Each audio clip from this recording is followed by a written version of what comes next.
I know inflation is all the talk right now, and rightly so. I mean, here in the US, we are experiencing the worst inflation since the 1980s. And the grocery store has been no exception to that. We are seeing rising costs in food, and one of the biggest price hikes that we are seeing is on meat. I have mentioned several times before on my channel, even before we were experiencing inflation, that cutting back on meat, utilizing it in dishes like casseroles and soups where you can spread it out across multiple portions, or thinking of it more like a garnish, that is a way that we can actually save some money in our grocery budget. And I know with rising prices, a lot of us are thinking more and more about going meatless, at least for a few meals during the week. But if you are worried about what you are going to make for your meat-eating family that they will enjoy and that is still delicious and filling, then have no fear. In this video, I'm going to give you more than 20 ideas for delicious, easy, meatless meals.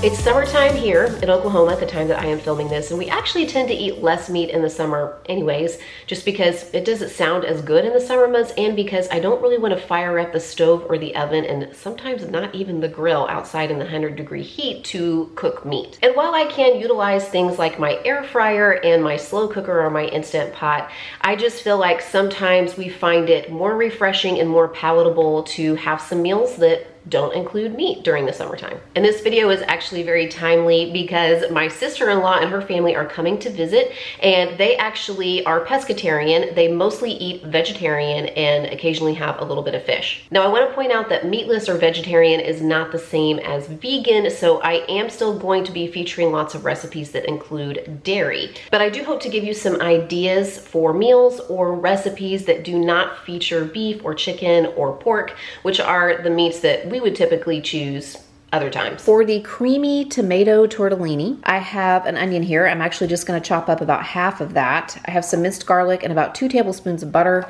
a can of diced tomatoes. I have, of course, my package of tortellini. This is a 19-ounce package. I have about 2 tablespoons of cream cheese, and I'm going to be adding about 1/2 to 1 cup of heavy cream. I don't know, I'll probably eyeball it. And then also some mozzarella cheese to finish that out. I have my chopped onions and garlic sauteing here in the butter. And once those have sauteed together for a couple of minutes, I am going to add my tomatoes plus about half of the can of water. So it would be about 3/4 of a cup of water. And also my 2 ounces of cream cheese, and stir that until the cream cheese is incorporated and it starts to simmer. Then I'm gonna add my tortellini and bring it back up to a simmer, cover it, and let it cook for about 4 or 5 minutes. It doesn't take long for the tortellinis to cook. Then I'm gonna finish it off by seasoning it with a little salt and pepper, adding my cream. I'll probably add about 1/2 cup or so, and then I'm gonna add 1 cup of mozzarella cheese, and it will be ready to serve alongside some veggies. I ended up adding just a little bit of red pepper flake to this as well, and it turned out fantastic. It is really creamy and delicious, super easy. Only took me about 10 minutes of work and about 15 minutes total to cook. Today's video is sponsored by Ritual. Ritual is reimagining daily supplements by offering products that are vegan friendly, non-GMO, gluten and allergen free. Plus they use transparently sourced ingredients with no shady fillers, colorants or additives, and their supplements are third-party tested. In a perfect world, we would get all of the nutrients we need from the food that we eat. I, for one, live in a far less than perfect world, and I will admit that there are gaps in this busy mom's nutrition. Ritual makes daily vitamins for men and women as well as children, plus they offer prenatal vitamins and products for gut health. I take Ritual's multivitamin for women over 18, and I like that it's easy on the stomach and can be taken with or without food. 2 capsules every day, anytime that's convenient for me. Right now, you can get 20% off your first month with Ritual when you follow the link in the description box, www.ritual.com/cmindymom, and you use the code CMindyMom at checkout. And since Ritual is a subscription service, they deliver your products to your doorstep every month.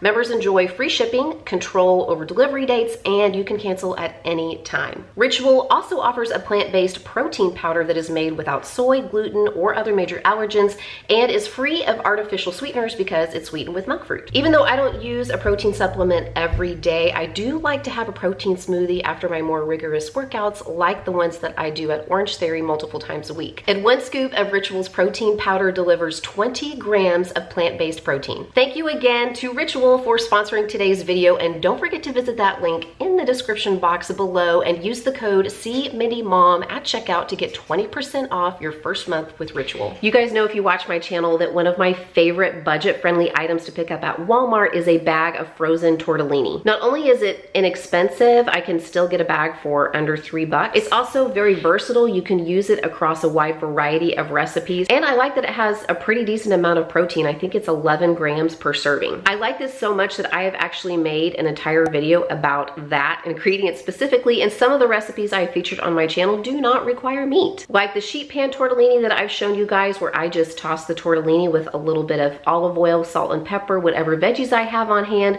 or I've used a jar of pesto before to make it on a sheet pan as well. Tortellini also works really great in soups, and not all of them require meat. I have made a creamy taco tortellini before with rotel and black beans, and then served that with some tortilla chips and cheese for a really hearty, delicious meal. And speaking of soups, I know it's summertime right now when I'm filming this, and a lot of us are probably not putting soup on the menu, but just in case you want to make a note for later, or maybe you're watching this at a different time of year, soups can be a really fantastic way to fill up on veggies. There are lots of meatless soup options that I have made or that you can search for on Pinterest. Things like pasta fagioli or minestrone, which have beans, pasta, vegetables for a nice filling meal. I've also made a really delicious copycat version of a Panera broccoli cheddar, and to make that vegetarian, I would just have to use veggie broth instead of chicken broth. I also featured a corn and potato chowder last year whenever I was cooking for a crowd on a big family vacation. And of course, there are all kinds of ways to make chili without using meat, using vegetables and beans instead.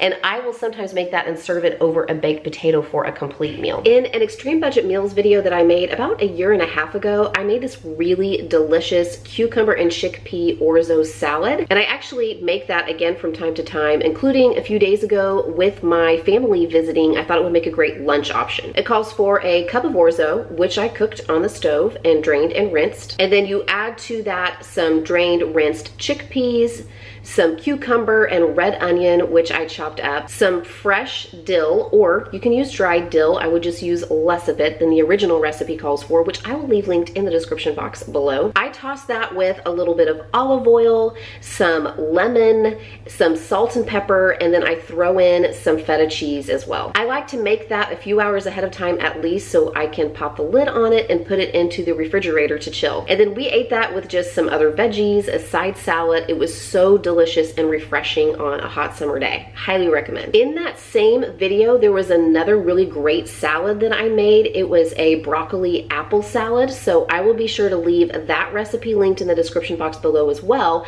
And I just bulked that up to be a complete meal by adding a little bit of pasta or tortellini to it. Some other pasta recipes that I featured in recent videos that don't require meat and that I think could be served hot or cold include these easy hibachi noodles from a video back in the wintertime, and also this lemon feta linguine with asparagus that I made with just 6 ingredients. I also think that most of these recipes would work with cooked rice as well if you want to take the pasta out and sub rice. And speaking of rice, I also make a really easy rice salad with roasted corn and pesto, and then you can throw in whatever veggies you have, and sometimes I will have that with a little bit of cottage cheese for an extra protein kick. I also feel like Tex-Mex or Tex-Mex inspired dishes are pretty easy to make vegetarian, like bean and cheese quesadillas or burritos, tacos made with rice and black beans or black bean and corn salsa, nachos with pinto beans or refried beans. Or you can throw those taco fillings onto a pizza crust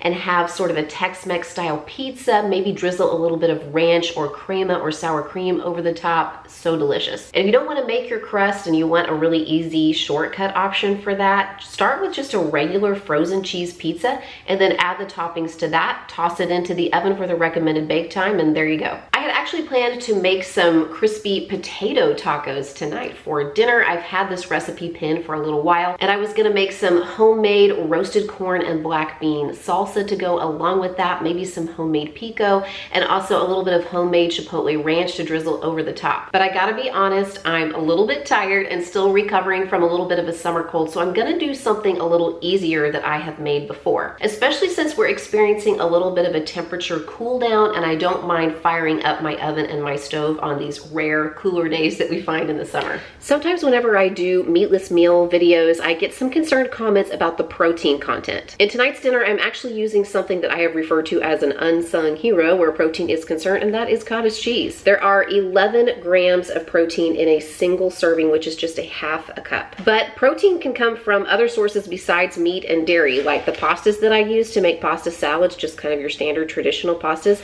They have anywhere from 7 to 8 grams of protein for a single serving. This loaf of sourdough bread, there's 4 grams of protein per slice. Even some fruits and vegetables have a little bit of protein in them, and I feel like that adds up over the course of the day for me. I understand that everybody has to, along with the medical professionals in their life, decide what the appropriate nutrition is for them. But even when I'm preparing meatless meals, I'm not really concerned with the overall protein content because I know that it's coming from a variety of sources in my diet. For the rice casserole, I cooked up 1.5 cups of rice, and I just used plain white rice, and I added a little bit of taco seasoning to season it. You don't have to do that. You can season it however you want, or you can use a different kind of rice. But this comes out to about 3 to 4 cups cooked. I also have 1 can of refried beans, and if you want to make sure that this is vegetarian, check the label on your refried beans because some refried beans have lard in them. Usually the fat-free ones, at least in the Great Value brand, do not. I also have a can of green chilies, and I would normally use about half a cup of sour cream, but I already have this whole milk plain Greek yogurt open in my fridge, so I'm going to use that instead. And I will also be using about 1 to 1.5 cups of cottage cheese. You could use more or less depending on your taste. Now you could mix your sour cream and your refried beans and your green chilies together, and you could create like a layer dip with rice and then bean mixture and then cottage cheese.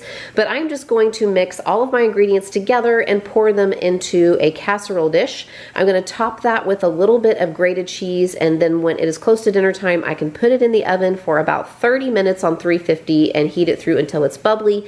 And then I can top it with a little bit of fresh chopped tomatoes and maybe a little bit of cilantro. Of course, you can leave that off if it's not to your taste. I intend to serve this with chips, tortilla chips or corn chips for dipping, but it would work with tortillas as well if you wanted to turn it into burritos. The other thing that I typically throw into this casserole if I'm making it other seasons of the year is a little bit of corn, like maybe a cup or a cup and a half of frozen corn, or maybe a can of corn drained. But since it is corn on the cob season, I actually prefer to just enjoy that on its own. So I have a few ears in the refrigerator that we need to eat up, so I'm just gonna make those separately and serve them on the side. You guys are actually sitting in my Christmas dishes cabinet right now. I adore these dishes because they were passed down to me from my aunt. But I wanted to rattle off a few other options, things that are frequent flyers on our menu or that I have featured before in other videos. Like this vodka cream sauce that I made for a meal prep one time that you can put over different kinds of pastas and veggies. Or this copycat version of the Santa Fe style rice and beans frozen meals that we see in the freezer section. I can actually make that at home and utilize some vegetables, some rice, some beans, and then make a really easy sauce to go over the top from jar queso and a little bit of sour cream. One of my favorite easy recipe discoveries from a Budget Meals video was this 2-ingredient tomato soup that just calls for a jar of prepared pasta sauce and a little bit of heavy cream and half and half. Serve that with a grilled cheese sandwich and maybe a little bit of fruit or vegetables, and you've got yourself a really easy meal that comes together fast. And speaking of grilled cheese sandwiches, have you ever thought about a pesto grilled cheese with mozzarella and tomatoes? Oh, so good, especially in the summertime with maybe fresh tomatoes from the garden, a little bit of cottage cheese, and some sliced up cantaloupe or watermelon. If you have some ideas for easy meatless meals that are also easy on the budget, feel free to leave me a comment below. Pick out one of these videos to watch next, and I'll see you there.